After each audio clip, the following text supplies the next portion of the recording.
Hello, I am Catalina Christensen and I would like to take you in a journey through L. Cornelissen and Son, the oldest artist color men in the UK, a magical place full of treasures. But first, I will tell you a little bit about its history. L. Cornelissen was founded by Louis Cornelissen, a Belgian lithographer living in Paris. According to the grandson of Louis Douglas, the painter L.M.W. Turner persuaded Louis to move to the safety of London after the riots brought by the Revolution of 1848. It is thought that Louis settled in London working as a lithographer in Drury Lane. In 1855, Louis opened his own shop, L. Cornelissen and Son, in Great Queen Street. Here you can see a photograph of the shop with William Thoms, one of the employees at the time. The shop was selling pigments, printmaking supplies, and engraving tools. The company played a historic role as a lithographic color maker from 1862 to 1962 and as an artist color man from 1881.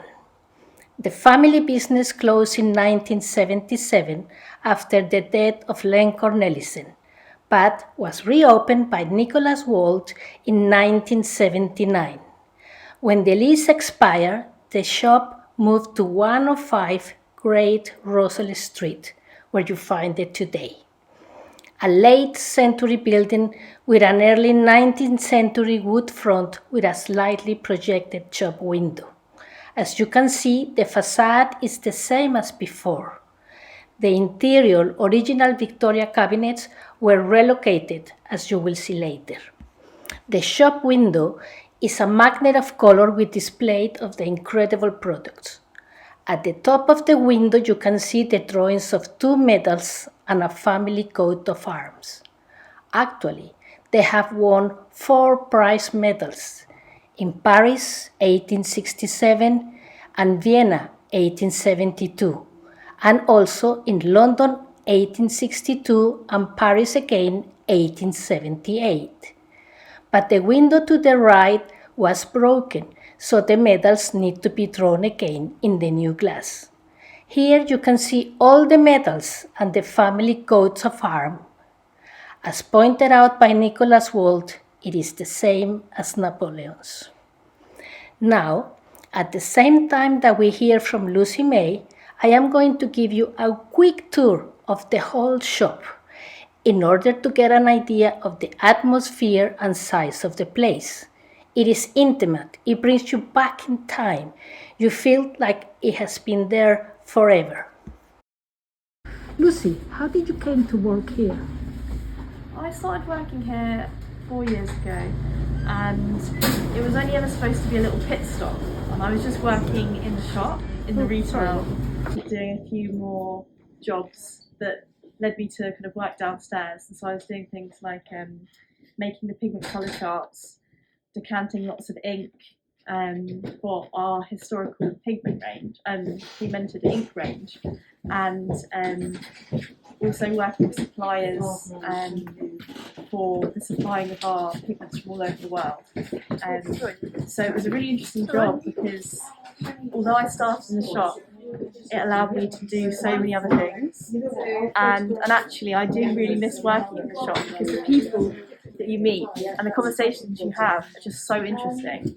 Every day is different, every customer is different, and they always have a different query for you to answer and help. You know, it's all about facilitating the craftsmen, the artists that come in here with whatever they need, and so it's a little bit more like a kind of help desk for artists here. So you have learned a lot about anything to do with printmaking, pigments, color. Yeah. What was the most amazing discovery you have done in the shop? I think it's really about people that work here and how amazing they are, because each person has their own body of knowledge and they're experts in their own field. So we have printmakers, painters, gilding experts, for example. And so everybody brings their own expertise to the team. And so learning about all of their different crafts was a really exciting thing for me. And it allowed me to have a kind of basic knowledge of lots of different specific skills, such as gilding, which is just a complete world of its own. And so that's the really, really special thing about this place, is that it's a hub of knowledge, and that knowledge is really grown exponentially from during the 166 years that this has been an establishment. This place is a very interesting and vibrant place, because not only do you have the kind of my colleagues who are animating all the material and disseminating lots of knowledge and information, you have this very large archive of material from throughout time, and it's very special and very rare, a lot of the materials. We've got, for example, some of George Field's pigments, which are very rare.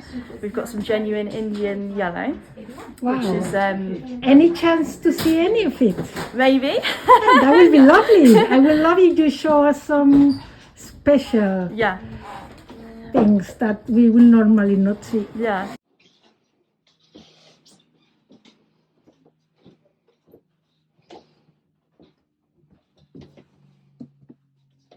Yeah, for me, this is a magical place. It's an explosion of color. I always get very happy when I come here.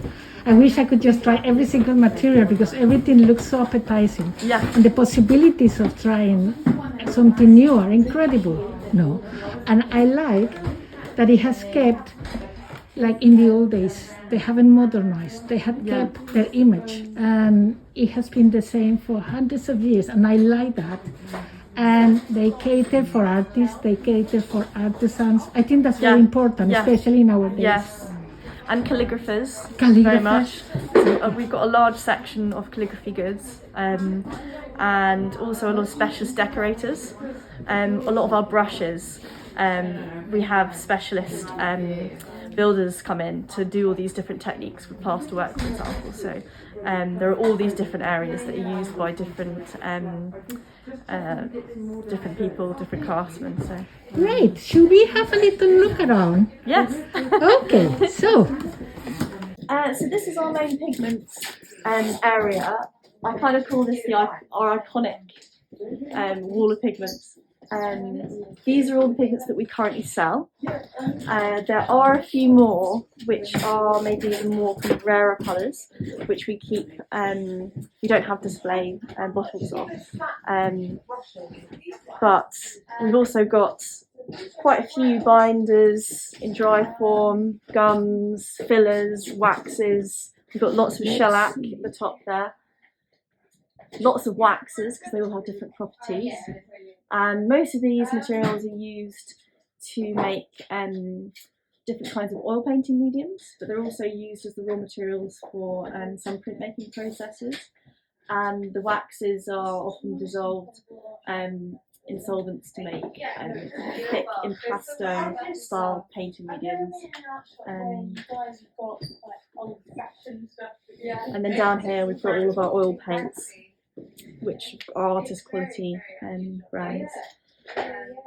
And what's quite nice about the shop is that it's very hands-on. So if the customer wants to come in and they like the look of the earth colours up here, they can just go into the cupboard below, and all of those colours will be down here. oh, let's look. So it's all pre-packaged, but originally in our shop on Great Queen Street, some of the decanting actually happened in front of you. Oh, so it was that would have been almost like lovely, yes. an old kind of pharmacy or something like Yes. that, where it was a little bit more theatrical or bespoke in a way. So, but these are all pre-measured now. So they start usually in 100 grams, and they overcome in a plastic pot, which is very helpful. And people hopefully will reuse these, or paper packets. So can't always see the colours because they're in the papers, which are quite exciting. Iridium, cadmium. And what is the green. biggest size you sell? I can see Oh, 1 kilo or We more? do a kilo. We Okay. do 3 kilos and 5 kilos. Oh my goodness. The larger sizes are to order, so Yeah, we would okay. have to be anything above 1 kilo usually. You have to I order have in to order it advance. especially, yeah. Unless it's an earth colour. Let me see the blue ones, because Oh, that's my blue, favorite color. Oh So my these goodness. are all of ultramarine. So very subtly different. Yes, I love the nuances. I work with nuances. Yeah. That is so incredible. Wow, that one is Yeah, stunning. phthalo blue, cobalt blue there. This is gorgeous. This is azure blue, which is a mixture of different pigments. That is But incredible. these are heavy. These are really heavy. Yeah, so all of this wall, which I'm going to show you, is full of all the colors that you can buy in different sizes that relate with this fantastic wall on top.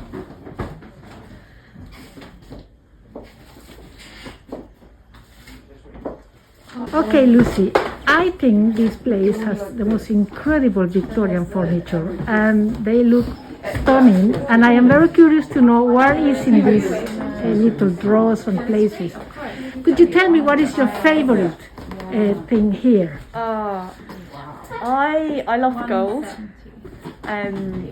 We sell here lots of loose leaf gold and transfer leaf, which is when the gold is pressed onto wax paper.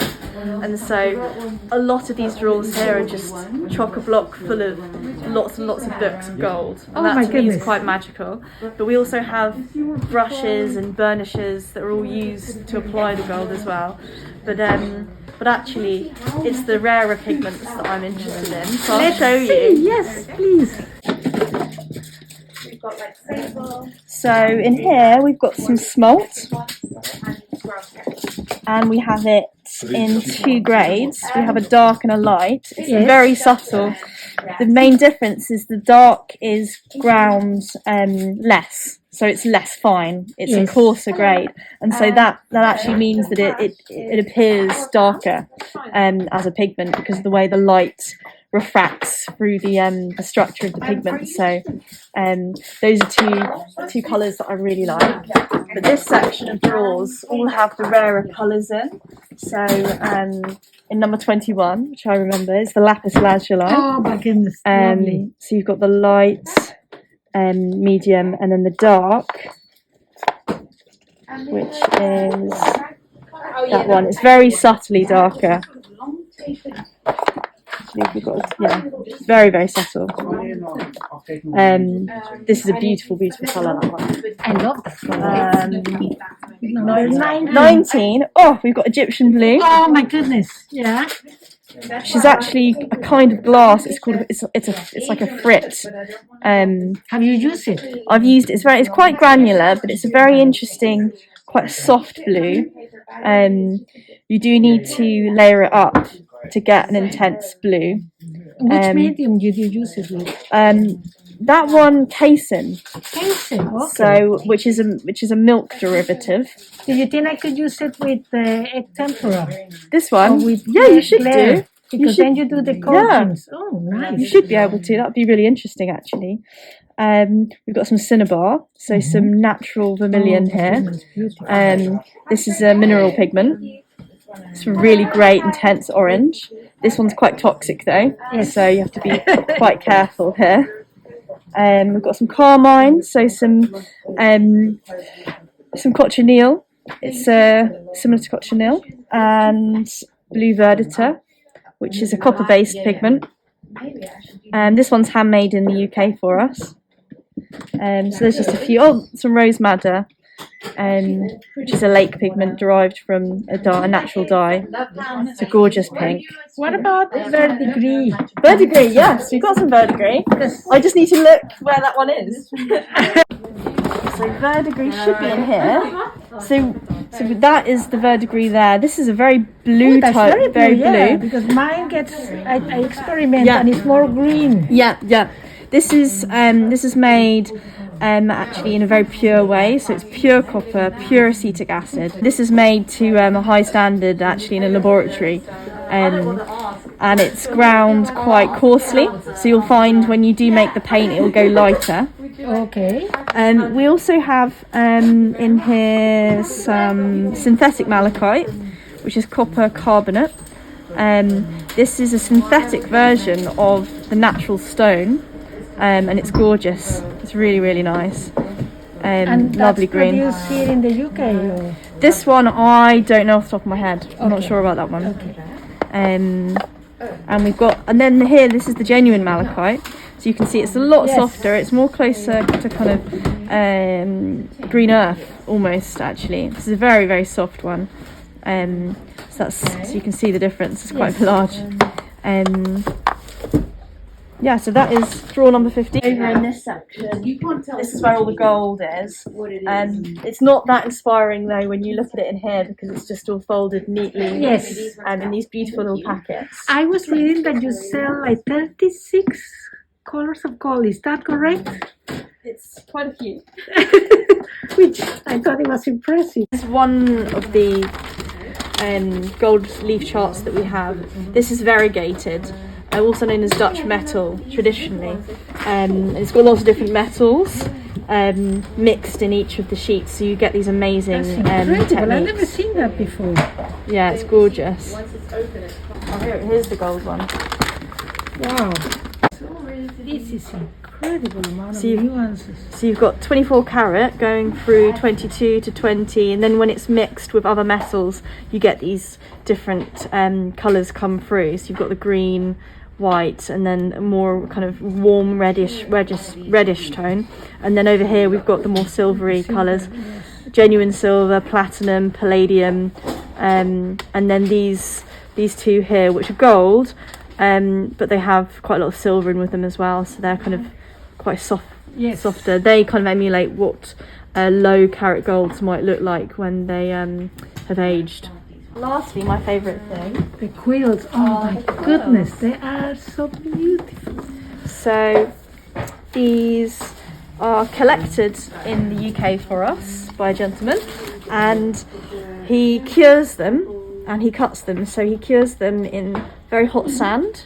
Oh, and he does make sure they're really clean first, but he cures them in hot sand, and the hot sand hardens the end here, and then he cuts them to quite a fine point. These ones are uncured, so they haven't been put in the hot sand. Okay, so they will be more fragile. Yeah, they'll be soft, much softer, because when you do dip into the ink over time in the session that you're writing or drawing or painting, it softens the tip, the nib. So if you use directly just an uncured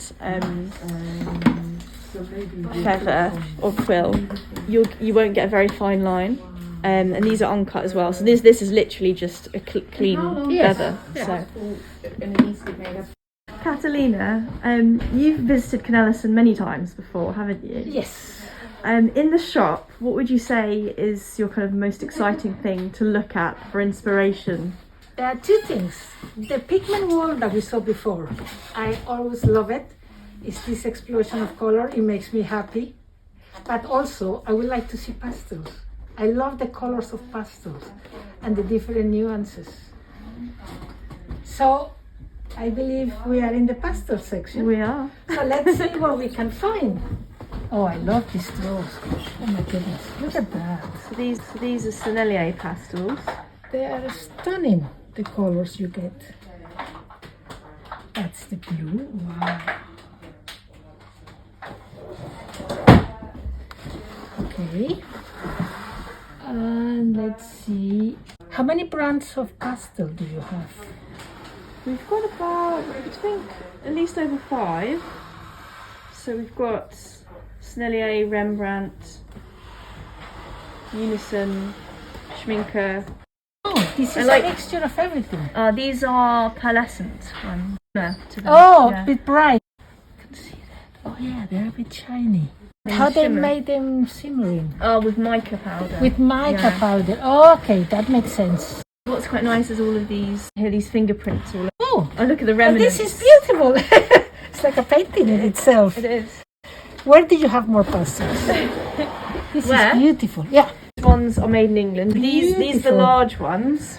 And they seem to be a bit harder? a little bit harder, but also depends on the colour. So these are a little bit harder. This color on. And they're all hand rolled. I can see that. Oh, look at this. For a landscape artist, this must be incredible. I almost feel like starting using pastels after looking at these. These are incredible. Let's see. Blue green earth. You'll often see someone sitting here on a stool looking through them or choosing. It's just incredible. This color is beautiful. Oh, this kind of they are all cobalt teal. beautiful. Very, very, very beautiful. Oh, look at this purple. That is incredible.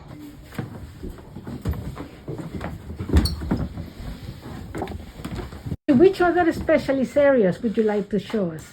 We have a lot of sign writers come into the shop buying not only gold but also sign writing enamel paint. This brand, One Shot, is made in the UK, and they're incredibly bright and intense, and they're oil based. Here on this colour chart you can see they're just so bright and amazing. We've got quite a few of the lettering enamels here in Cornelissen and some of the bulletin ones there. Lucy, you had worked a lot with inks. Would you tell me a little bit about it? Of course.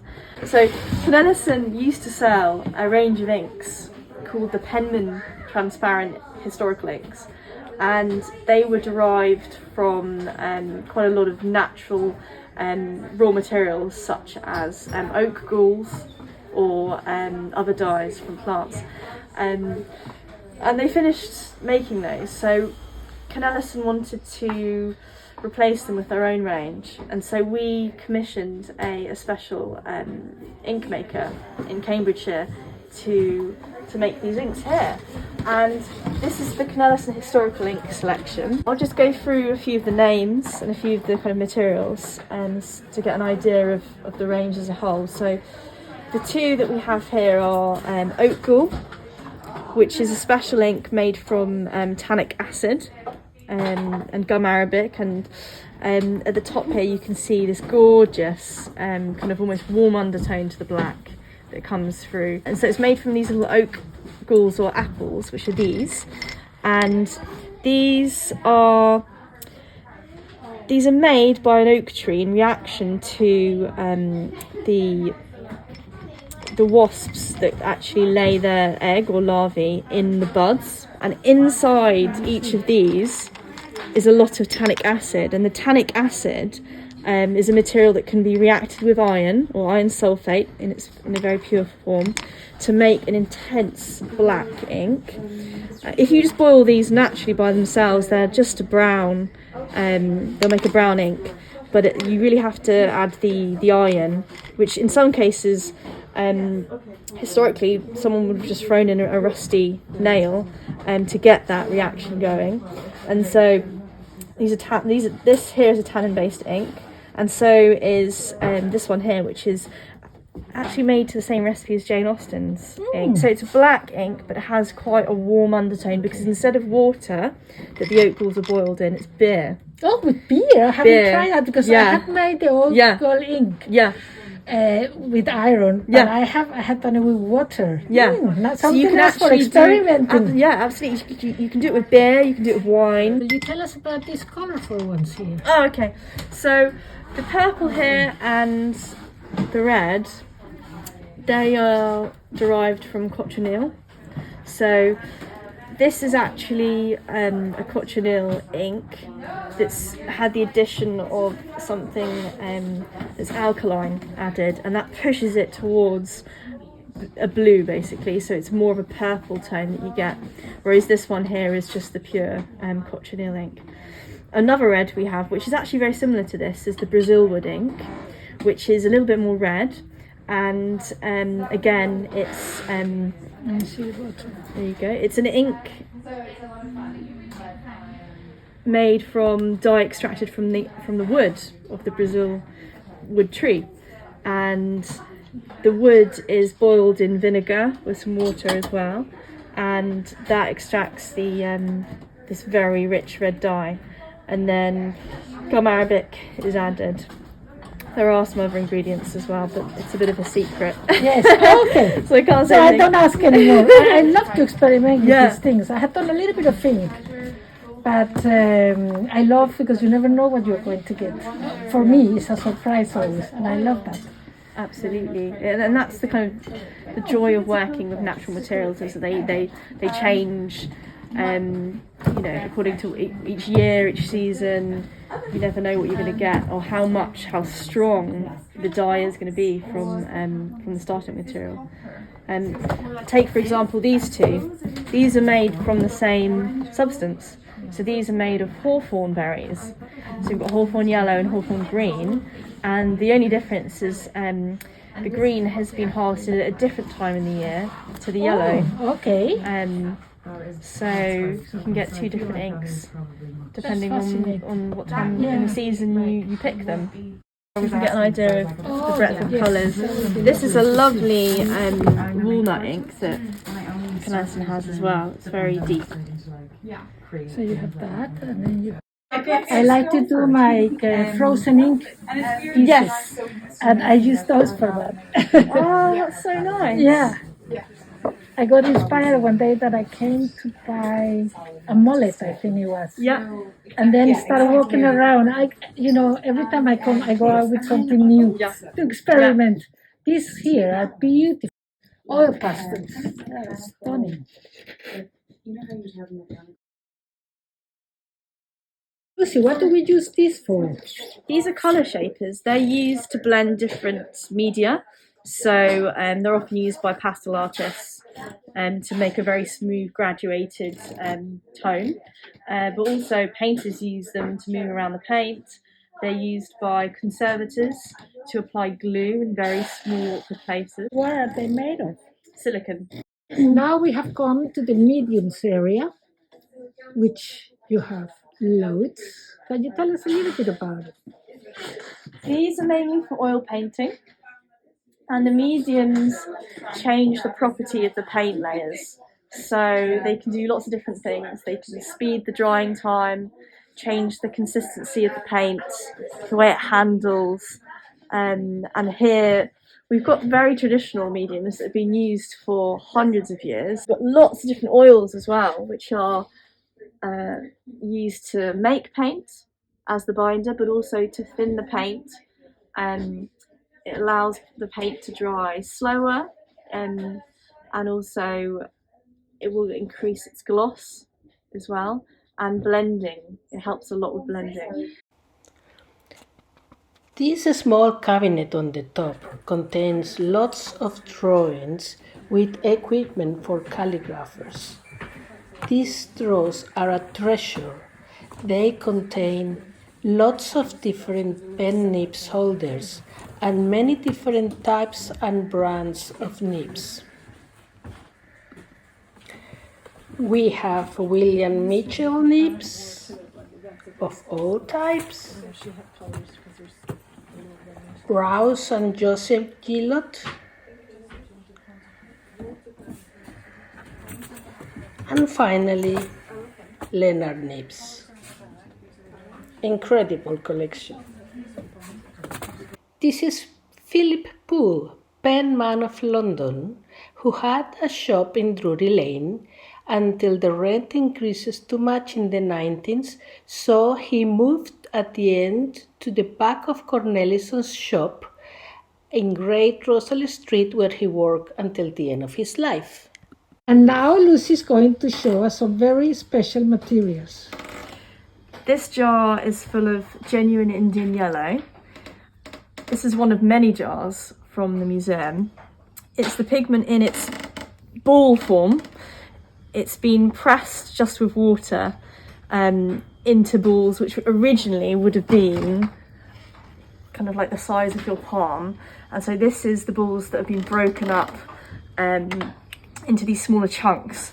And so you can see, once the surface is disturbed, you see this amazing orangey yellow come through. Yeah, I was going to say this looks very brown. Looks very dull, yes, doesn't it? We yes. can get one out and have a look, actually.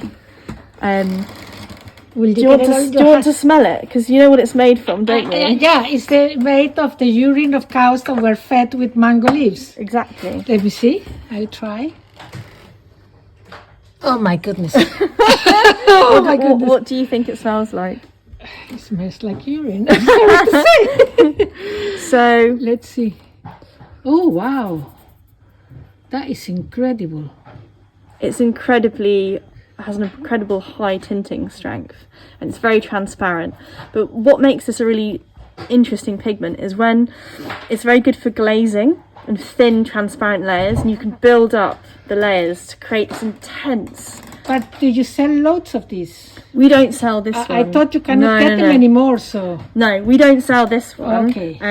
Because it's so very people cruel. cannot use it anymore. It's banned. The production of it is banned. That's what I thought. So, yeah, okay. So it was used by Turner famously in his watercolours. So those really gorgeous, vibrant sunsets he used Indian yellow. It's rather a lot here. And loads. And you say you have many of those many, photos. Yeah, that's incredible. This is the kind of thing that it should be in a museum. People should be able to see this. Yeah. It will be, hopefully. I hope, yeah. And so this colour, obviously we don't sell this original colour anymore, and it's part of the Cornelissen archive.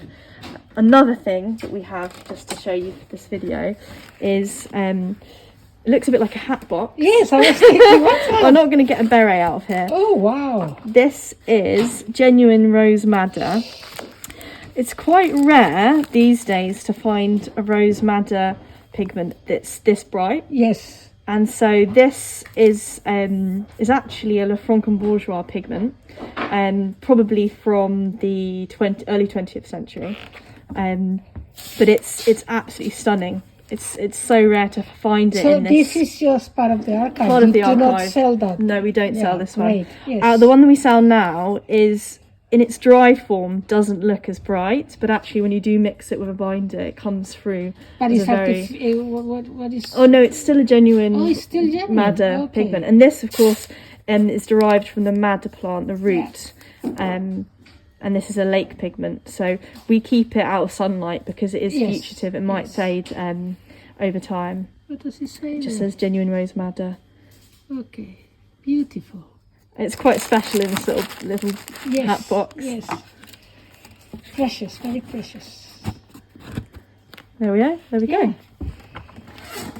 I think we have covered an incredible amount of ground. My idea with the film was to give people, especially people that cannot be in England, an idea of what the shop has and how many things you can get for all kinds of art or artisan or builders' needs.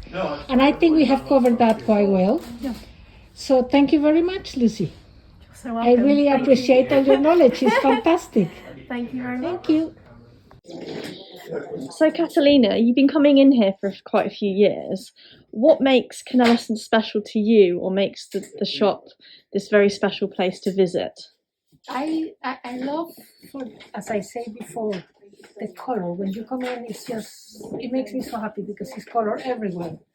But also, I like that it's a specialist shop. That is good for artists, it's good for artisans, it's good for the building trade. It's trying to cater for all these people, and I think that's very important. And you can find for printmaker, lithography, oil paint, I mean, you name it, gold leaf, etchings, things for all of these disciplines, which in a small place, I love that. I really think that is a very important thing to have in these days. And I like the fact that it hasn't really changed with time. You have all these Victoria cabinets that are beautiful. And when you come in, it's a small shop relatively. But as you have seen with now that we have been talking for half an hour, there is so much in here that you will find anything you want. And as far as I know, if you don't have it, you will find it also. I think that you will send materials all over the world. And, famous people have come, new beginners are coming, and everybody can get what they want. That is very important, I think. Wonderful. And Catalina, isn't it amazing that this is the last colourman here in the UK? There's Sennelier in Paris, Zecchi in Florence, and Cornelissen here in London. It's a really, really special, rare place. And what I find very, very interesting about the idea of colourman, or the colourman as a retail space, is it really came out of the pharmacies.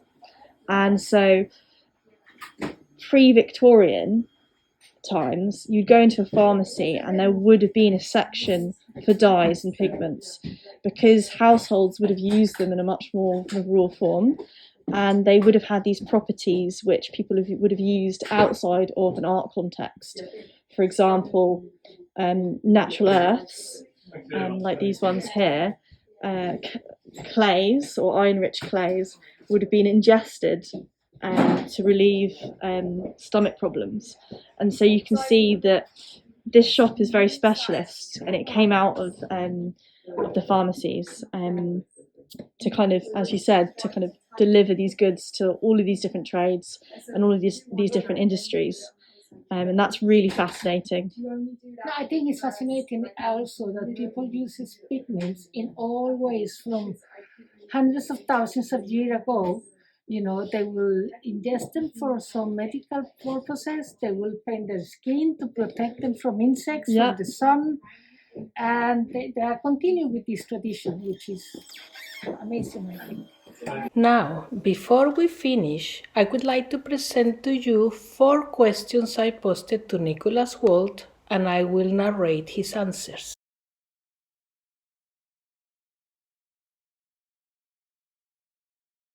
I was attracted and astonished by how this small shop had continued to trade for 122 years in the same location under the same family's ownership, specializing in the same materials, pigments and printmaking. A well-informed restorer and I purchased the name and the stock following the death of the last member of the family to Ron Cornelissen. In the years that follow, I have met several people in the artist's material trade who were sent to investigate buying Cornelissen months before we had even heard about it. This was the era of graphics, letraset, and bright ephemeral dye-based designer's wash. Cornelissen was irrelevant to the mainstream creative trends of the day. This made it even more interesting.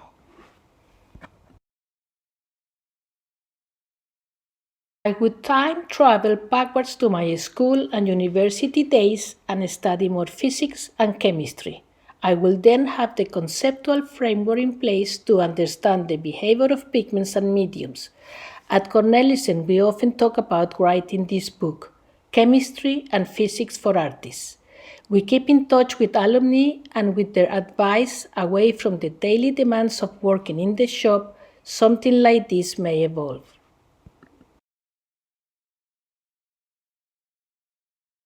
There has to be a plural in my response. The first concerns continuity. In a severe recession in the early 1990s, London commercial property price plunged. Our landlord, a publisher, came under financial pressure and put the building on the market. I raised a loan to buy the freehold. Several years later, I sold the upper 3 floors in order to repay the loan. Both of our other businesses, Russell and Chappell, established in 1770, and Robertson, established in 1810, rent properties, and both have had to change locations in the last 10 years. The second concerns my colleagues and our alumni. The Cornelissen Alumnus Network exists. We know we can be a useful stepping stone. Working with bright, well-informed artists is the crucial element in the Cornelissen project. Knowledge, enthusiasm to learn more, courtesy, and administrative competence are my key criteria. They are 2. The first is working, the second is not. I would like Cornelissen to have a reputation for outstanding and sometimes unique products, especially in pigments, with excellent staff and a reputation across the world. The ingredients are in place and this is happening. The second is digitalization. I am ill-equipped on this dimension, the grown generation, but I know where we are to go. Before I finish, I hope the digital architecture will be up to date and moving forward. At the moment, we are about 5 years behind. Nicholas Wall's answers are a testament to his passion, love, and care for the shop and the people who work there, as well as for the customers, a key ingredient in their success. I hope you enjoyed the tour of this magic place and all its treasures. Thank you very much.